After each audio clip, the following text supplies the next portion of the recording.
This morning I had several dreams and I was gifted with the ability to remember them. And these dreams were all different, but they all seemed to have a theme, which I was thinking about afterwards when I woke up. So in one dream, I walked into some sort of shop, and at the front of this shop or marketplace area, there was a vending machine, and there was this guy who was there to restock his vending machine. It was like his personal business, and it was like his little job, his little thing that he did was he owned this vending machine, and he just plonked it in this place, and every now and again he would restock it, and that was his thing, that was his part of his job or whatever. Which is normal, like people do that in real life, but in my dream it just seemed like a little bit nonsensical. It seemed like he had a great idea, and I can't remember what he was selling, but it was not your everyday average thing that you would normally see in a vending machine. It was something different. And the reason it seemed nonsensical is because of the placement of the vending machine was just in a very out-of-the-way place where you're not going to have a lot of customers. And then what he was trying to sell was also something that I can't imagine a lot of people would be buying. So, although it seemed like a decent idea from one point of view, from a logical standpoint, it didn't make much sense. Like, if you were to do that in everyday life, you would do it for a little while and you'd very quickly realize that you're spending more money than you're earning, and you just run out of money eventually. So it didn't actually make sense to be doing what he was doing, but he seemed to enjoy it or be okay with it. So it seemed kind of interesting, it seemed kind of fun, and for a moment in my dream I was like, I wonder if I should do that, and I thought, no, that's a bad idea. The second dream was very much related. There was another guy, maybe it was the same guy, I don't know. This other guy was running two shops. One was in the southern hemisphere and one was the northern hemisphere, if you're into hemispheres. If you're not, that's okay. So his two shops were the same but in different countries. And what was he selling? He was selling CDs, like audio CDs and DVDs. It was like an old school from the 90s shop where you just go and you buy music, like on a CD, and the whole shop was just full of CDs, maybe some DVDs and things like that. But CDs is specifically what he called it in the dream. I'm like, okay, well, yeah, you can sell CDs and you can have a specialty shop, and there's basically none of them around anymore like that, or very few. Their business model just doesn't really work anymore because no one's buying CDs, like some people do, but it's very, like I've never seen people buying CDs for ages. A lot of people don't even have a CD player or something to stick the CD into. Most computers don't come with a CD-ROM drive anymore or anything compatible. So in the dream, he seemed to be like an upright sort of small businessman, and he was walking around and traveling from country to country, and he was running his two stores in these two different countries, which were miles away, like the opposite ends of the earth from each other. And he seemed to be okay with it. That seemed to be his thing. That was what he was doing. And in the dream, like that's just kind of fun. Like that's kind of cool, But it also didn't make logical sense to me. even in the dream, I was like, that's just a dumb idea, because like, who's buying CDs anymore? But that was his thing. Another dream was, I had 4 dreams along this thing. I'm trying to see if I can remember the 4th one. I know what the 3rd one is. Another dream was I was at a property, somewhat large property, residential property that I'm very familiar with in real life. And it has like several sections to it, I guess.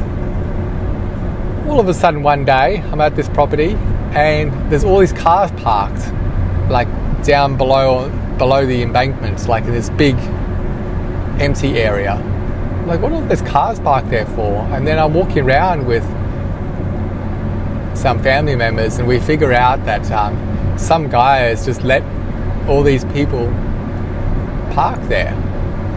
And it's not a public space, it's a private property.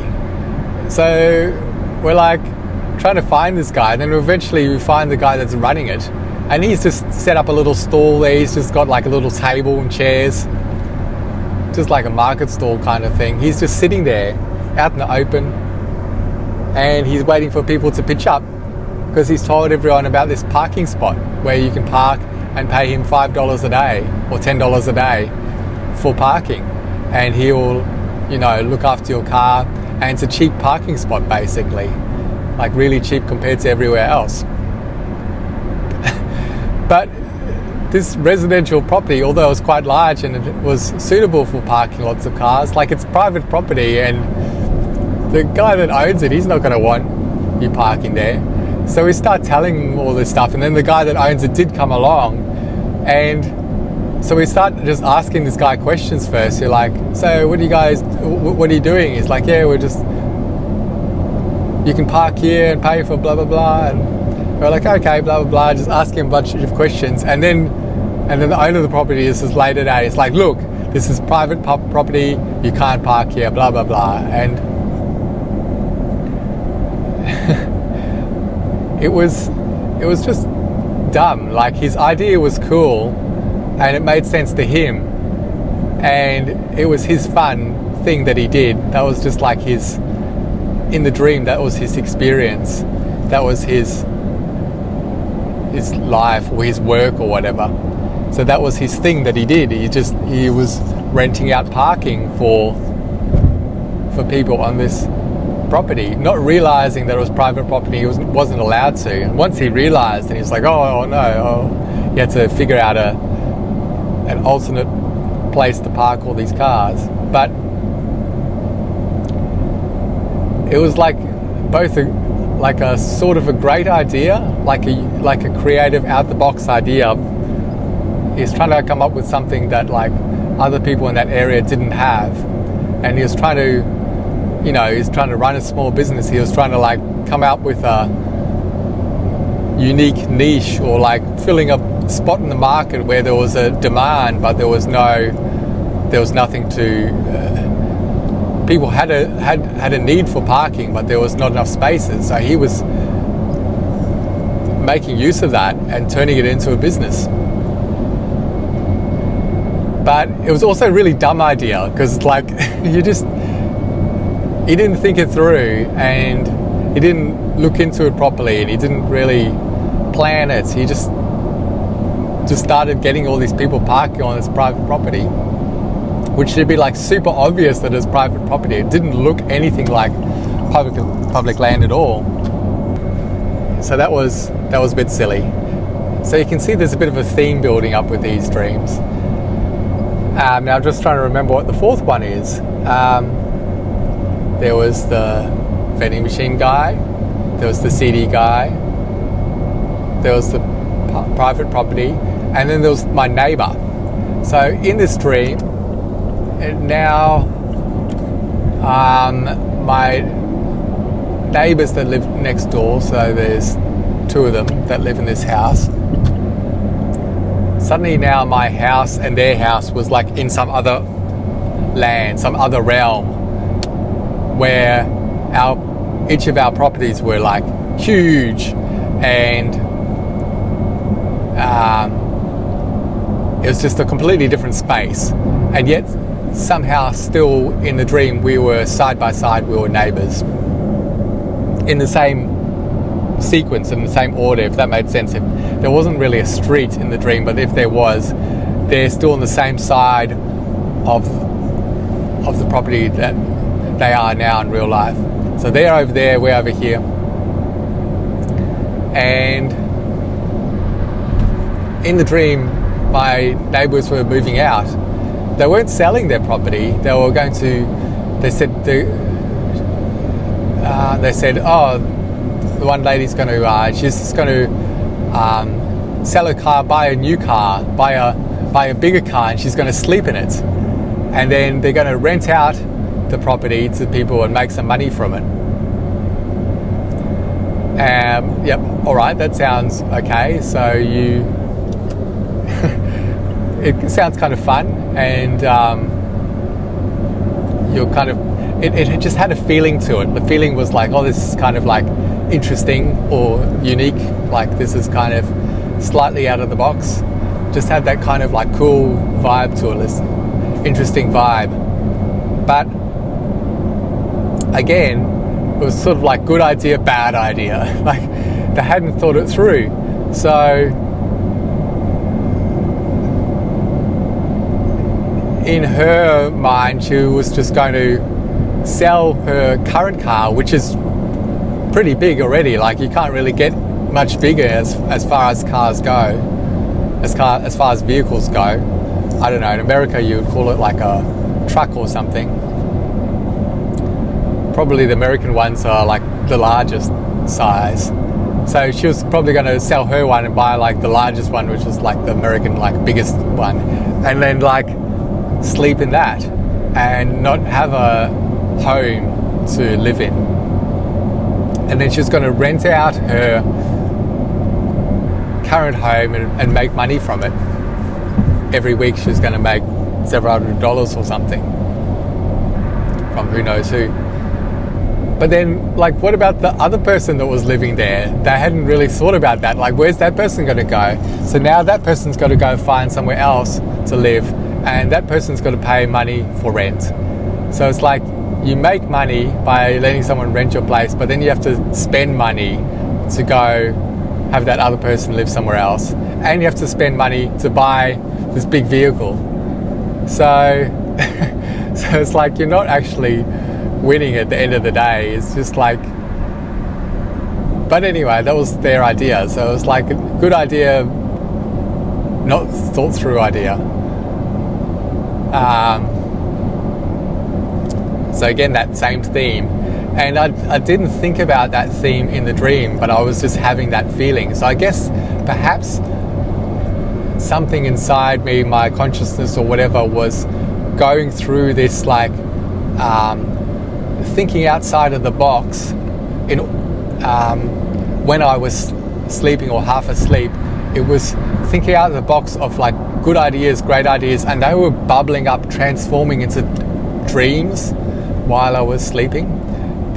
My brain was creating creative ideas that were like very much human world, human realm kind of ideas and things that you could actually do, and yet they were out of the box a bit. They were a bit kind of cool, like they had a nice vibe to them. Like my body just had this kind of like this easy going, like, yeah, let's do something fun kind of vibe to it.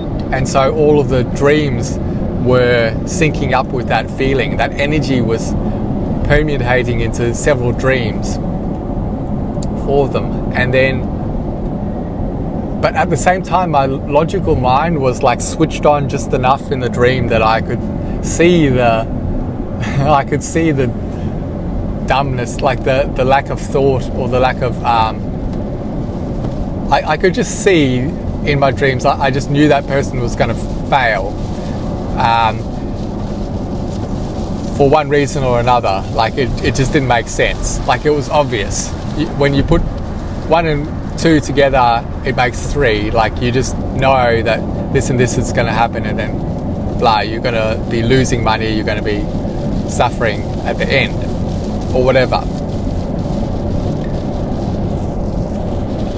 So I guess my mind was both being kind of creative, like thinking of like cool ideas, but also it was holding itself back with logical like restraints of like why you wouldn't do things at the same time. And I guess in life, maybe it's hard to find that balance. In my dream, I kind of had that balance because I was looking from two perspectives. The people that were doing the cool things were other people. So my cool vibes were transforming into other people doing interesting things for themselves. But then the me in the dream was looking at them and using the logical mind. So the logical mind was the me in the dream, in each dream, kind of just like sort of not criticizing, constructive criticism, just knowing like that it's going to fail for them. So I sort of had split out those two kind of, you know, when people are young and they don't know much, and so they'll be taking risks in life and doing things, maybe often because they don't even know what the risks are. They don't know what the outcome's going to be. They don't have enough knowledge. And so young people, like, you know, like let's say someone who's finished high school, but they're like less than 25. So like between like, I don't know, like let's say from the ages of 18 to 25, something like that. People are much more likely to take risks and just do out of the box things. Not that everyone does, but it's most likely to happen at those ages because they don't know what the risks are, they don't know what the outcome's going to be. And even if they do, they might just have a feeling for it, or they might know it logically, but they don't care, and they just want to do it, and so they do it. And so that's kind of like the creative kind of vibe, I guess, of what I'm calling in the dreams, of like people just having interesting ideas and just going for it and just doing it for like the experience and thinking it's going to work. And then of course it, you know, but then the other part, the one that says like that's not going to work, like why would you even do it in the first place? That's like the older person's, like the adult grown up perspective. And in life, like all of us do it to some extent, and most people do it a lot. Some adults do it less, but we all basically don't do things because we know that putting 1 and 2 together makes 3, and that this thing's going to fail. And so, like, why would I even bother doing that? You're going to see the risks in things, and you're going to stop yourself from doing things because you see those risks. And so some people still will take a risk and they'll dive into doing something in life, in adult life, even though they know logically there are risks involved and they know what those risks will be. Sometimes they will just go, okay, there's small risks and I can handle that. Or maybe they'll go, there's one big risk there, but I'm willing to risk it. I just really want this opportunity. I just really want to do this thing, and they'll go and do it. And sometimes it could turn out really well for them. But you never know, because it's a risk, right? Like, you don't know for sure that it's definitely going to succeed or it's definitely going to fail. But there's a high risk sometimes, or a low risk or medium risk that it will fail. Maybe it'll fail a little bit, or maybe it'll fail spectacularly. But the young sort of mind will just kind of more likely to go and do it, not thinking through or not realizing or not caring about the risk. The adult sort of perspective is just going to like stop themselves and constrain themselves and restrict themselves from doing things because of the risk. And So what's the right answer? Like most adults would agree that the adult way of doing things, of avoiding risk, is the correct answer. But is it? Like sometimes it's better to take those risks and then to do those things and to have interesting experiences and, I don't know, just have that kind of fun in your life. But then you also don't want to cause yourself massive pain and suffering. I hadn't intended to go down this path, but it's all just coming out as I speak. It's just like pop, pop, pop. It's just popping out of my mind. I don't think I can go any further with that thought, but I'll leave you with those ideas for a moment. So I'm not finishing this yet. I'll just give you a few seconds of pause.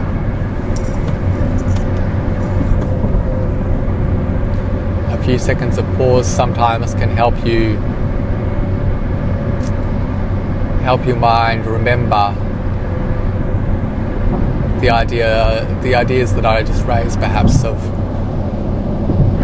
risk, not doing things because of risk versus doing things because it's exciting or fun, or you just really want to have that experience.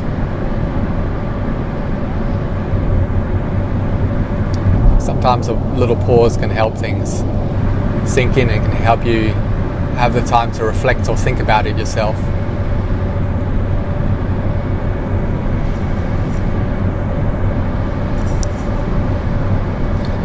So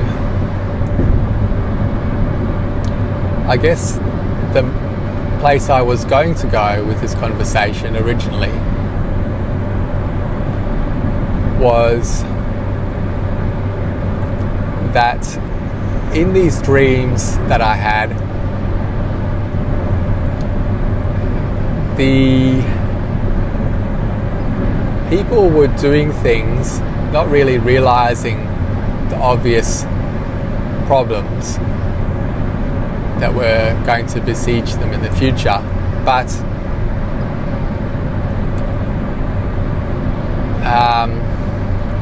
people in the dreams, it was like they didn't have much expectation, and because they didn't have much expectation, they were just doing things. Like in a dream, when you're in a dream, certain things of the human realm don't exist. Like maybe in real life you could be embarrassed, like super embarrassed about a certain situation, and then you might have a dream where you'll be in that situation and that thing is happening, and yet there's no embarrassment at all, because embarrassment just doesn't exist. That idea doesn't exist, or what you're doing in the dream just seems perfectly natural to you and everyone else around you, and so there is no embarrassment. That's one example, but it could be other things. So in my dreams this morning, there was no it was almost like people didn't have the concept of failure. They didn't have the concept of suffering. They didn't have the concept of expectation and disappointment. So they were doing things just because they wanted to experience them, I guess. They wanted to they had these great ideas and they were riding that feeling. They were living in the moment. They were living in the now. They're like, I've got this idea, I'm just going to do it. And they just did it. And they didn't think about the future, what will happen here, what will happen there. They just got in and they did it. And they were, I don't know, I wouldn't say like they were super excited, but they were like, that was just their fun little thing. Like that was their life. That was their experience for each person in the dream, in each dream. They didn't have the concept of disappointment, and so they had nothing to be disappointed about. They just were doing things maybe with a little bit of expectation. And I've been playing with this idea since yesterday, just on and off, of expectation, because Actually, someone mentioned it in comments that I read somewhere on a YouTube video a few weeks ago, and every few days that thought just kind of ticks over in my mind. Someone said something about expectation, and it's can be a cause of suffering or problems in humans, in people, because not that expectation itself is a problem, but sometimes we have expectations of others or of things, but we don't communicate those expectations. And because people don't communicate their expectations of others to those other people, there is a miscommunication or lack of communication. And so others will do things that don't meet their expectations, and then they'll be disappointed or upset or whatever. And so yesterday I just had this little thing click in my mind. It was like, expectation has the ability, not always, but it has the ability to sometimes lead to disappointment. And in a previous talk, I talked about disappointment and the effects it can have, and how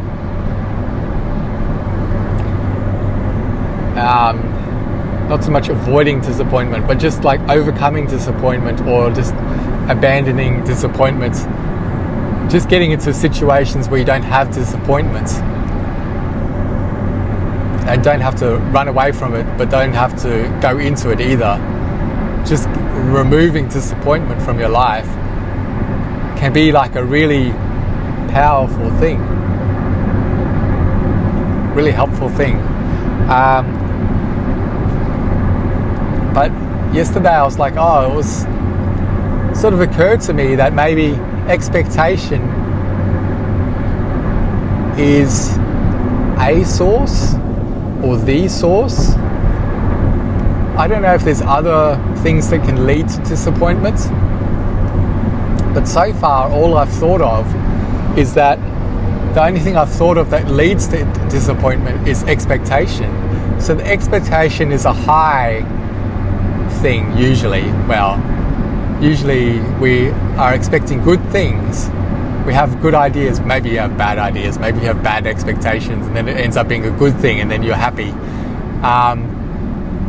So maybe that's the opposite of disappointment. But let's just talk about like the typical sort of scenario of you have high expectations of good things, and then the reality is not that. So because the reality is not that, your expectation turns into reality, which is deflating. And that deflating is like, all your positive energy was attached to that expectation. It's like all your good vibes and your good, I'm going to do this, like this is going to be great and blah, blah, blah. You've like attached all of that to that expectation. And when the reality sets in and you see it, or you feel, or you experience the reality, which is not what your expectation was, like a balloon that's not bursting, but a balloon that you've pumped up with heaps of air, and then you've just like slowly let it go without tying it up. You've just sort of like let it go, and the air's just kind of like out of the tube bit at the bottom. It's just like, it's not shooting out super fast, but it's coming out fairly fast, and then just kind of like at the end. Your expectation is just like just out of the balloon. It's just deflating. Your expectation is deflating away into somewhere else that's not you. So your expectation just sort of deflates away, and as it goes, it takes with it all of your good energy that you had. And then all that good energy that you attached to that expectation, it's attached now, it's stuck to it. So as that expectation deflates away, it's like that energy is just, it's just been deflated out of you. And at the end, you're just left with none of that good energy. And so you're just like, what have I got now? So now all you've got is you're always going to have like a little bit of good energy and bad energy in you somewhere, aren't you? So like, if you don't have good energy and you don't manage that process is what we call disappointment. That process is that in between.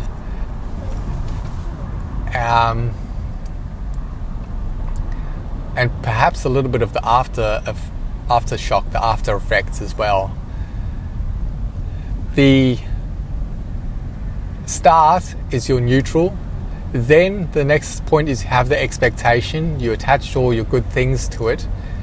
Then the reality kicks in, and as that reality kicks in, it hits you and the expectation deflates away. That deflation process, as it's deflating, that's like that's the biggest, like, worst part of the disappointment. That deflation process is the disappointment. That's our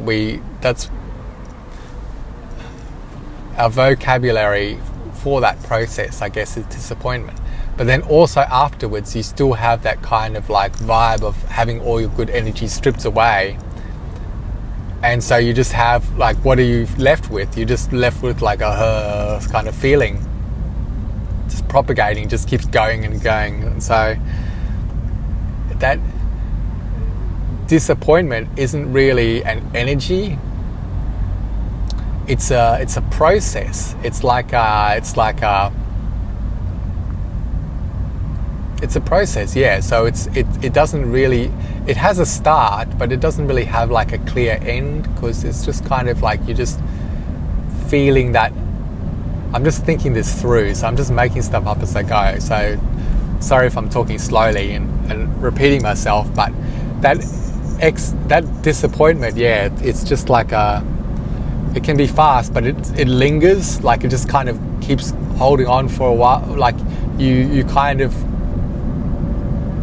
can hold on to that disappointment for as long as you want, really, which is that kind of feeling of like having your good energies stripped away from you, because yeah, you attach so much expectation to a particular idea. The more you attach yourself to expectations, the more that disappointment is going to harm you, right? So like, obviously everyone knows that if you have high expectations and then it doesn't turn out, then you're disappointed, right? Like, that's a common, like, obviously known thing. So people say, well, like, well, I'm just going to go in there with like no expectations, and then if I have a bad time, so be it. If I have a good time, then awesome. But so people who've been like in a certain situation many times, and each time's like led to disappointment, they might still do it again, but this time they'll know from experience that they're not going to attach any expectations to it, because they know that. So now I'm talking like common sense. I've just like turned this whole disappointment into kind of like a common sense idea. So I've sort of gone full circle. It's like everyone knows this now. I've turned this into an idea that everyone understands, I guess. Because I think we've all experienced it, right? You have something, and then you know from experience that you're not going to go into that thing again with high expectations. You're just going to go into it with whatever happens. And so, but I think beyond just the common sense idea, like, why don't we approach everything like that? In my dreams, the people just had this great, I wouldn't say like super high vibe, but they had interesting ideas, and they were just going with it, and they were taking those risks, but they weren't caring about the future. They weren't thinking about the future.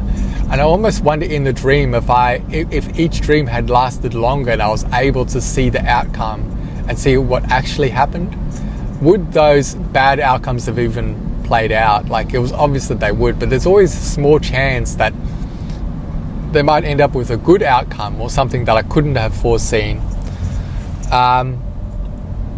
But yeah, I wonder if those people in the dreams, if they were even capable of disappointment, because they didn't really have much expectation. and they were just doing things, living in the moment. They were just kind of like doing things for the experience and doing things for the fun of it almost. Like, this is my life, this is my dream, this is what I'm going to do. And they just did it. And if it worked out good. If it worked out not good, then all right, they can learn from that. But why don't we approach more of life, real life, like that, where we are kind of like living in the moment a little bit more, not thinking too deeply about the risks, and just, you've got to have a little bit of a logical mind. You've got to go, I'm not going to jump off a cliff because that's bad, right? But there's got to be some sort of balance in between where you just go, I'm just going to do this and enjoy this experience and have this experience. And if it doesn't work out, then I can learn from it, or I can just go, all right, well, at least I had the experience.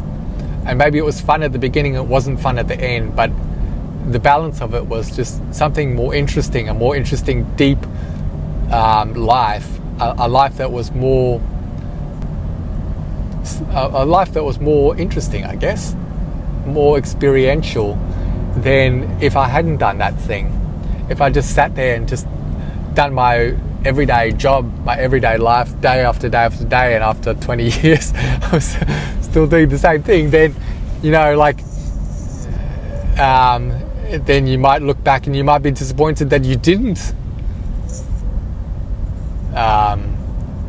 take those risks or take those leaps. So you might think, like, why didn't I do some interesting things at the time?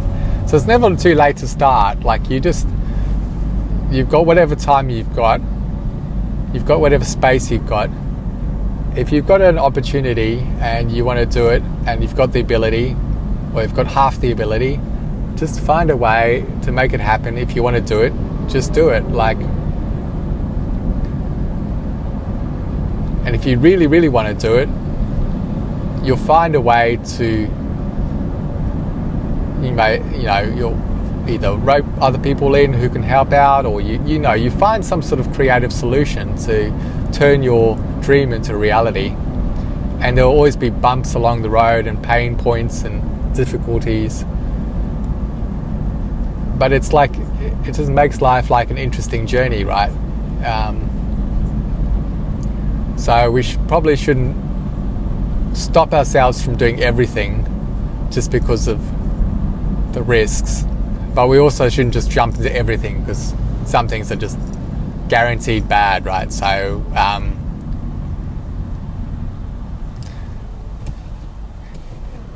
sometimes I think it would just be nice to live life in a way that's just more flowing, I guess. You're just flowing with the current of what's happening, and you're not so much attached to the expectations, you're not attached to the disappointments, you're not attached to the world, you're not attached to the money, you're not attached to all sorts of things, really. You're not going to be completely detached or detached, but you